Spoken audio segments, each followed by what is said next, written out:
Bonjour à vous les amis, bienvenue ici à Rio de Janeiro. Nous sommes au pied du Morro do Rangel, que vous voyez le panneau derrière. Ce monticule au bord de la mer est un lieu initiatique pour les personnes qui sautent en parapente.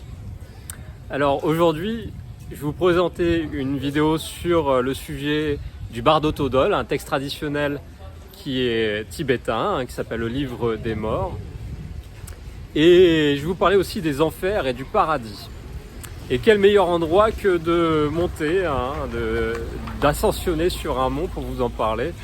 Je vous invite à parcourir un peu de chemin avec moi pour aller voir jusqu'en haut cette belle vue qu'on a sur tout Recrio et sur la plage en bas, près du temple.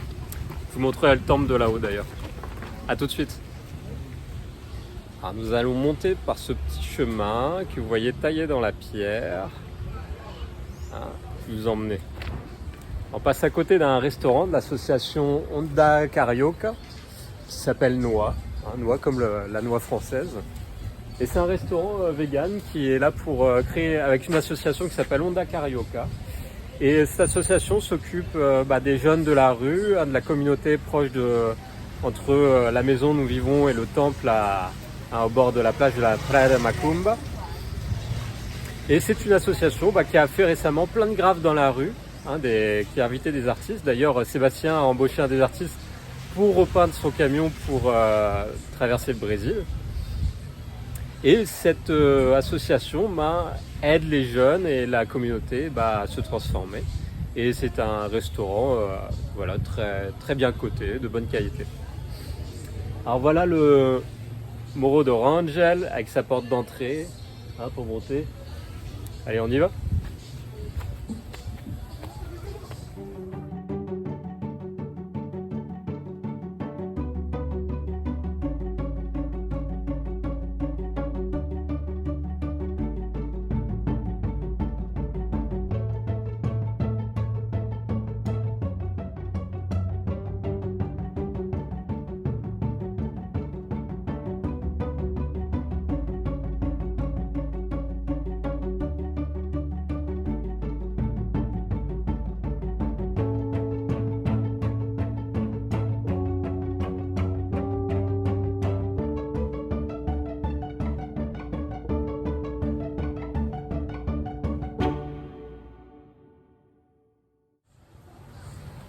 Alors nous voilà, on rentre dans la faune qui pique et qui gratte avec des moustiques.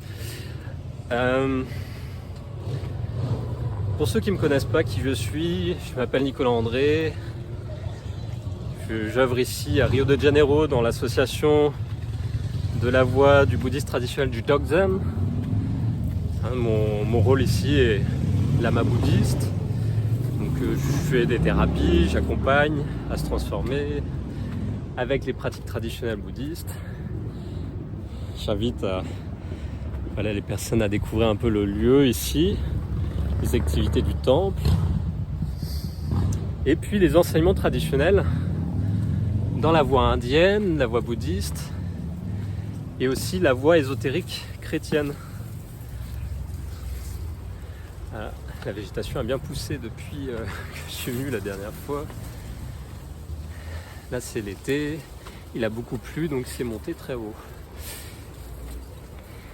Et aujourd'hui, faire une vidéo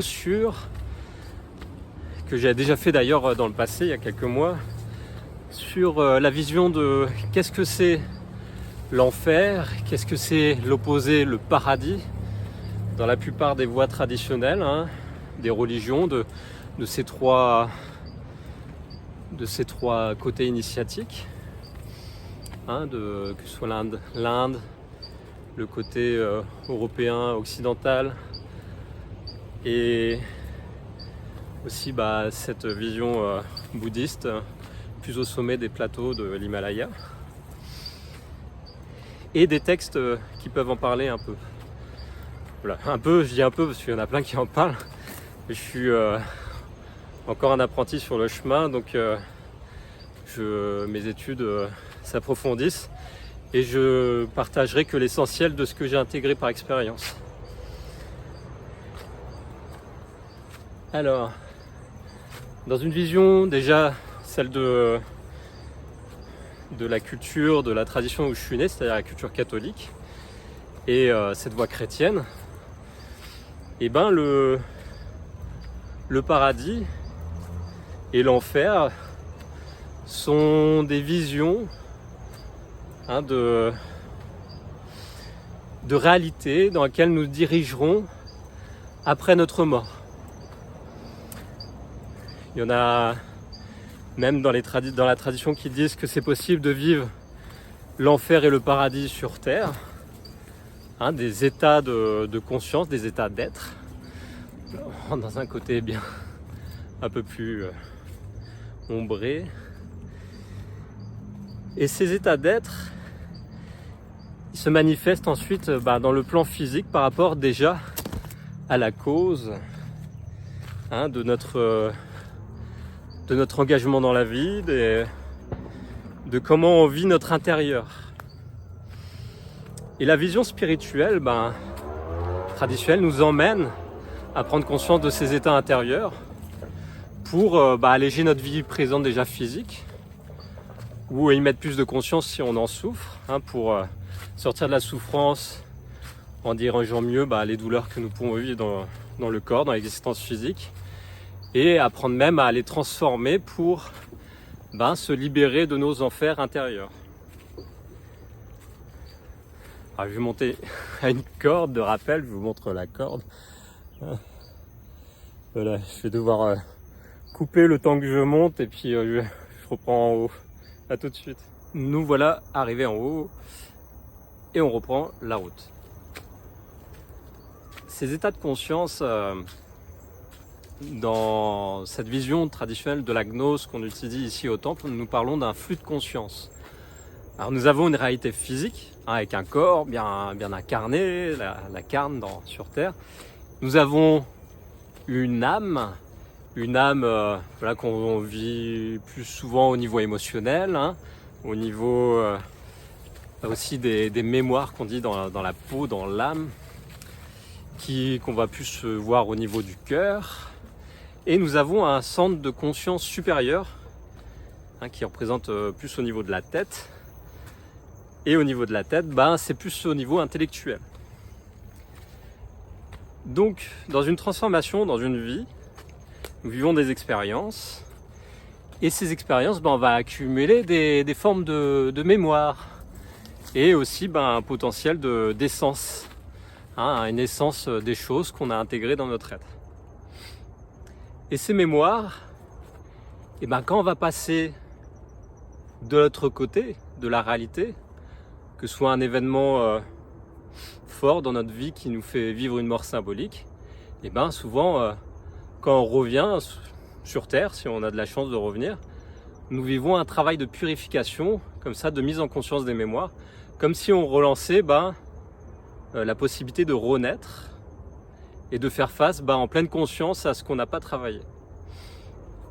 Dans la tradition chrétienne, qui remonte à une autre tradition bien avant qui était la tradition égyptienne, nous parlons d'un rite de passage après la mort où nous faisons face à une balance et c'est la pesée de l'âme.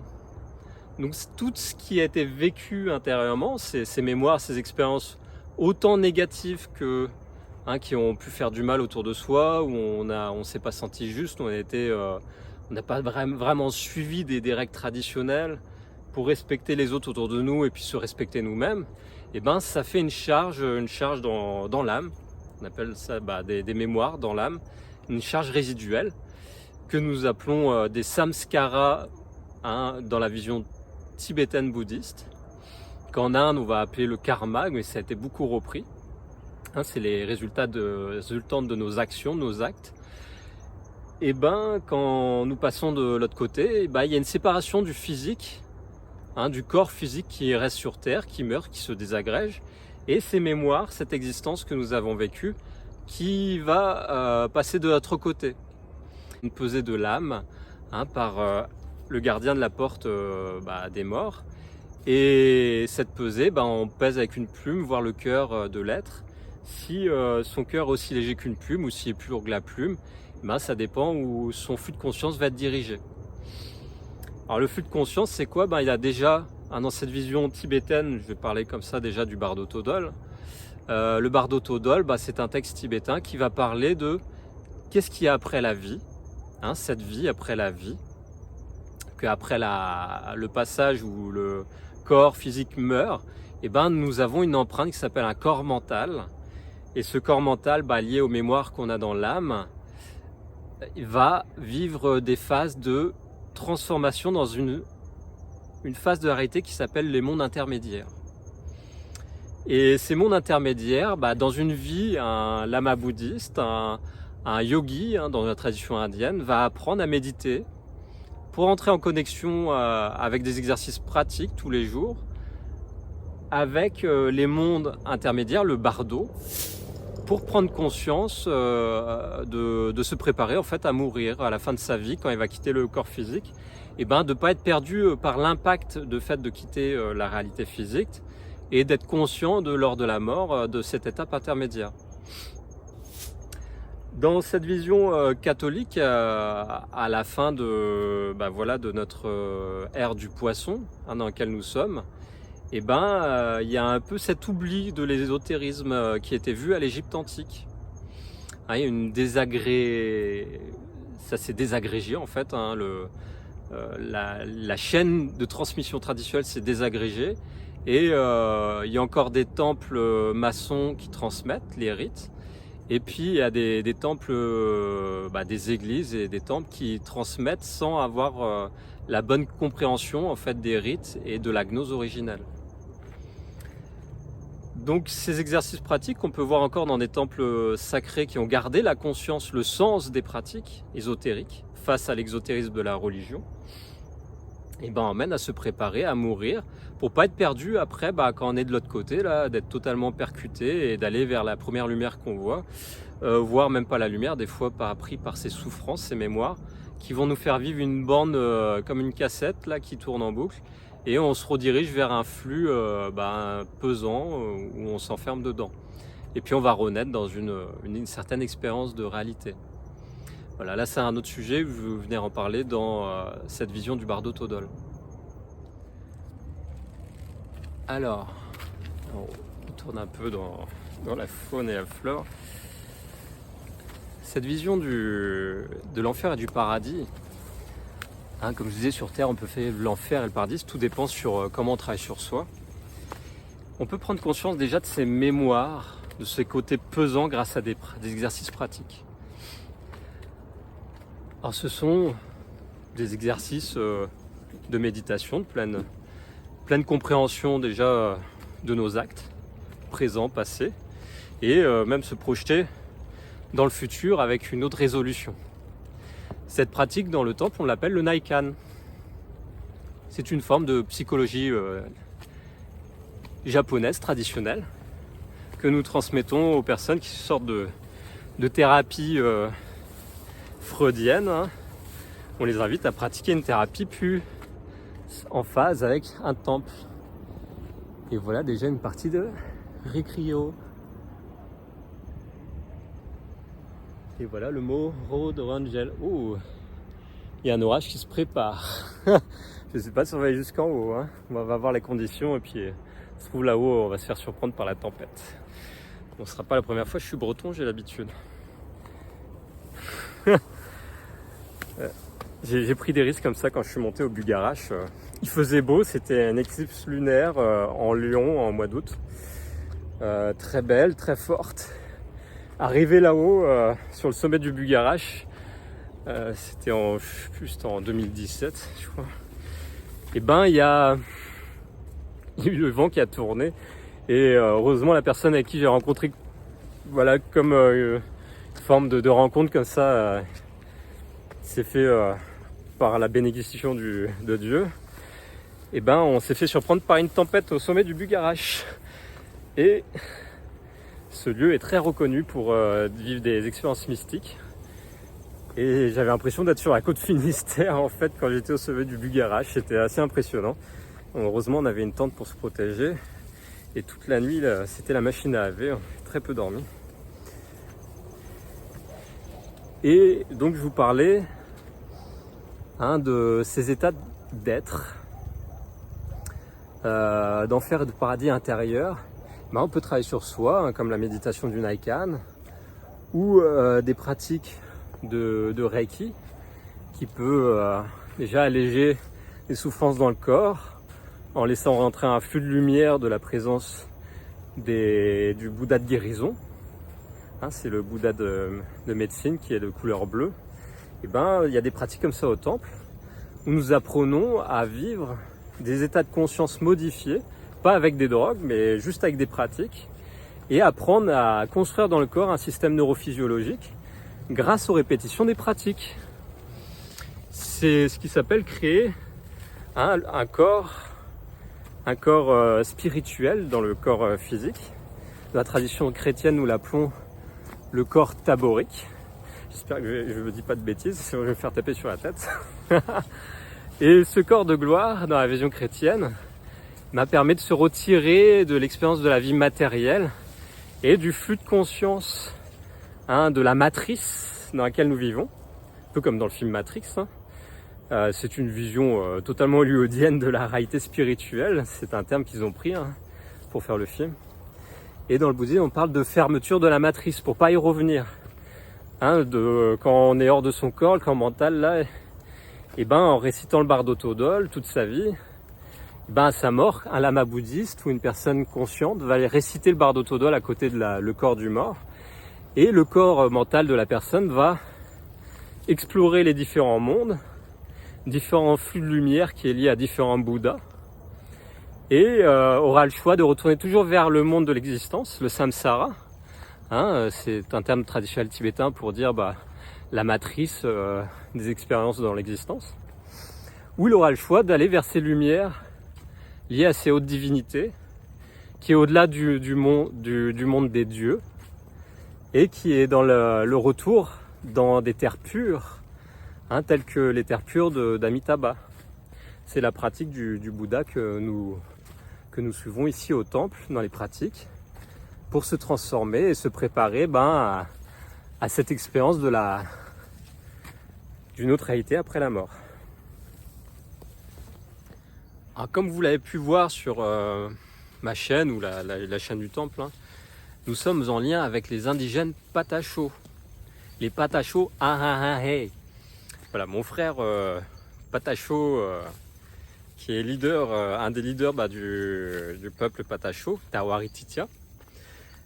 Tawari, avec lui, j'ai vécu ma première expérience de Medicina Sagrada. Et cette expérience m'a fait descendre dans mes enfers profonds. Et l'ayahuasca, le mélange de la marili et la chacruna, les deux plantes initiatiques, m'ont fait vivre des visions et des expériences de mon champ mémoriel, mais aussi de celui des autres autour, parce que je suis thérapeute, donc il fallait que je ramasse bien l'ensemble quand j'ai vécu l'expérience. C'était très riche d'expériences et m'a permis au début de réagir, de rejeter tout, comme la plupart des personnes qui ont du mal à vivre l'état de souffrance du collectif, on va rejeter. Et puis après, grâce à la Shanga. La Shanga, c'est qui? C'est la communauté bouddhiste. C'est une des trois vérités que nous vivons dans l'enseignement bouddhiste. La Shanga, le Bouddha, la présence du Bouddha et le Dharma, le Dhamma. C'est les trois clés de base quand on rentre qu'on appelle prendre refuge dans un temple. Et la Shanga, cette communauté dans laquelle je vis, m'a beaucoup aidé à accepter en fait ce que j'ai vécu lors de mon expérience et de ne pas rejeter Patacho entièrement et de revenir vers eux. Et grâce à Pascal, toutes ces vidéos qu'il a fait pour mettre en avant cette tribu et de rentrer plus en contact en profondeur, ce que j'avais du mal parce que je vivais une forme de guérison et ça m'avait bousculé, donc j'avais rejeté le bébé avec l'eau du bain. J'étais voir d'autres indigènes, d'autres tribus, et puis je me suis aperçu après qu'en fait une forme de tourisme chamanique qui est souvent vécue, c'est de vivre des cérémonies avec plusieurs tribus différentes, mais de ne pas creuser le lien d'amitié. Et au fil du temps, en revoyant Tawari, en revoyant les Patachos, en apprenant à les connaître, grâce à la Shanga, à la fraternité bouddhiste, ça s'est révélé que j'ai créé un lien très fort avec mon frère, mon frère Patacho. Et depuis, nous vivons à distance. Il est à Bahia, je suis ici à Rio, mais nous vivons aussi très proches. Oupa, ça descend bas. Et donc voilà les expériences qu'on peut vivre avec les plantes initiatiques de la Medicina Sagrada nous font descendre très profondément dans ces mémoires pour prendre conscience de qu'est-ce qui nous empêche de retourner vers ce flux très lumineux du ciel. On va descendre ça dépend des capacités de chacun, mais on peut descendre très profondément dans la terre. Et dans cette vision traditionnelle de l'enfer dans la voie chrétienne, ou dans d'autres voies, je prends ça à l'islam, dans le bouddhisme, dans le shintoïsme, en Inde, nous voyons que le centre de la Terre est un lieu très infernal, avec des feux, ça bouillonne, c'est du métal en fusion, c'est magnétique, ça attire.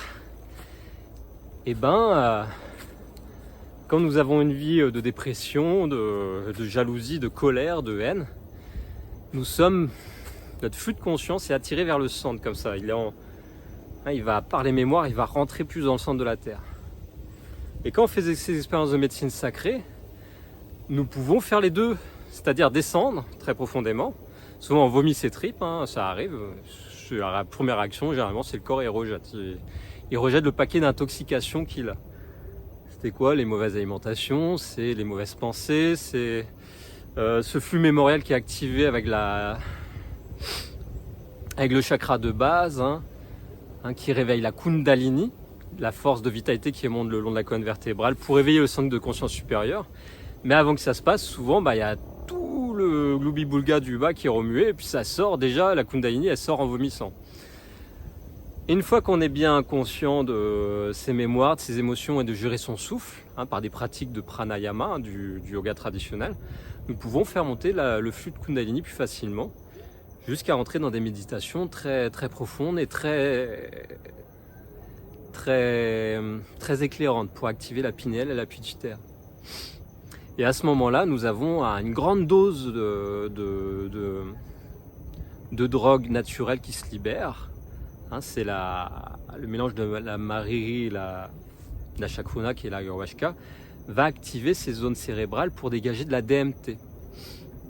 Donc les flavonoïdes, les effets psychoactifs des plantes et les effets inhibiteurs des récepteurs vont laisser entrer pleinement les molécules de la chakruna, qui va permettre de libérer de la DMT et de vivre des états de conscience d'éveil par des visions de l'astral, des flashs lumineux, des formes, de la géométrie, voire un grand serpent comme ça, serpent cosmique ou serpent tellurique. Et prendre conscience des mémoires, avoir des bulles comme ça de mémoire qui remontent et de voir tous ces passages comme à la fin de notre vie, quand on voit la cassette vidéo de toute une vie, comme on peut voir dans les films des fois, ils représentent ça, on voit toute la cassette qui défile. Donc quand on vit des cérémonies, on peut vivre tout ça qui défile, tout ce qui est lourd et tout ce qui est léger qui nous emmène vers le haut. Et c'est là qu'on peut avoir une référence claire avec un chaman qui nous explique, ou en faisant une étude anthropologique telle que j'ai fait pendant de 2011 jusqu'à quand je suis arrivé au Brésil, 2020-2021, pour vivre l'expérience physique. Et au travers le projet et d'autres personnes que j'ai pu aider avec les thérapies, ça a fait beaucoup d'informations qui m'ont permis de mieux comprendre la voie des ancêtres et aussi cette médecine sacrée des peuples premiers. Donc cet enfer et ce paradis, dans toutes les traditions, nous pouvons ne pas en avoir conscience et être enfermés, enfermement, on peut être enfermé dans un cycle astral de mémoire, de souffrance, et comme ça dans le cycle des existences. Et ça, le bardo en parle très bien, le bardo Todol, dans les livres des morts tibétains. Voilà, nous allons monter, ça dépend du temps. Je vais voir derrière les arbres comment sont les nuages, si je monte ou pas. A tout de suite.